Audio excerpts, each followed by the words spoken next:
আজকে যদি আমাদের এই মুখ্যমন্ত্রী চলে যায়, বিজেপি চলে আসে, তাহলে এই যে আমি গর্বের সঙ্গে যে দাড়ি নিয়ে বাড়াচ্ছি, এই দাড়ি নিয়ে আমার ক্ষমতা নেই আমার এই এতে পশ্চিমবাংলায় কোনো জেলাতে যাওয়ার। এদেরকে ধন্যবাদ রাখি। আপনারা যেই করেন না কেন, আগামী নির্বাচনে এই যে আমাদের সাবিনাদি দাঁড়াবে, মানে তৃণমূলের প্রতীক নিয়ে দয়া করে আপনারা সকলে কিন্তু একসঙ্গে একজোট হয়ে ভোটটা দিবেনই। কেননা যে যদি আমাদের মমতা ব্যানার্জি এতে না থাকে দায়িত্বে, তাহলে কিন্তু বিজেপি চলে আসবে। আর বিজেপি চলে আসলে আমাদের মুসলিমরা এই পশ্চিম বাংলাতে থাকতে পাবে না, তখন তাড়াবে বাংলাদেশ, বলবে পাকিস্তান যাও। এখনই তো আমাদের এই মুখ্যমন্ত্রী এই দায়িত্ব থাকা অবস্থায় বিজেপিরা বলছে যে মুসলিম তাড়াও, দেশ বাঁচাও, মুসলিম তাড়াও, কেমন আর কি আমাদেরকে তো কাজেই বলছি আমরা ঐক্যবদ্ধ হয়ে আমাদের অভিষেক ব্যানার্জি, আমাদের মমতা ব্যানার্জি, সাবিনাদি কে এদেরকে আমাদেরকে রাখতেই হবে আর কি। যদি না রাখি তাহলে কিন্তু আমাদের মুসলিমদের বিশেষ করে ভয়ানক অবস্থা হবে।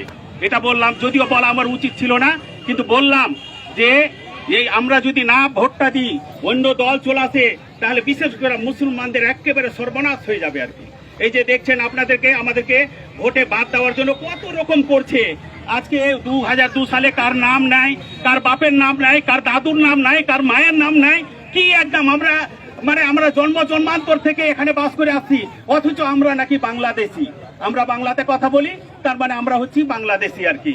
কাজেই আমাদের ঐক্যবদ্ধ হয়ে, আমাদেরকে সুশৃঙ্খল ভাবে, আমাদেরকে যে করে হোক একজোট হয়ে, যেই যা করেন না কেন, যে একজোট হয়ে আমাদের মমতা ব্যানার্জিকে, অভিষেক ব্যানার্জিকে, সাবিনাদিকে আমাদেরকে এই চেয়ারে রাখতেই হবে। এ বলে আমি আমার বক্তব্য শেষ করলাম। শ্রদ্ধেয়া মাননীয়া সাবিনা আহসান মহাশয়া ও উপস্থিত জনসাধারণ বৃন্দগণ, আমার শরীর খারাপ বলে আমি কিছু বলবো, অবশ্যই কিছু বলবো। যা বলা হয়েছে রজির সাহেব যথেষ্ট বলে গেছে, আর আমার বলার অপেক্ষা থাকে না। তবে একটা আমি কথা বলছি, দেখুন আমাদেরকে একত্রিত হতেই হবে। কারণটা হচ্ছে এটা খুব পরিষ্কার হিসাব। আমাদের 2 নম্বর ব্লকে হচ্ছে 65% মুসলিম আর 35% হিন্দু। হিন্দুরা কিন্তু মানে সব ভোট বিজেপিকে দিবে। কাজে আমরা যদি ইউনাইটেড না হই, তাহলে কিন্তু অটোমেটিকলি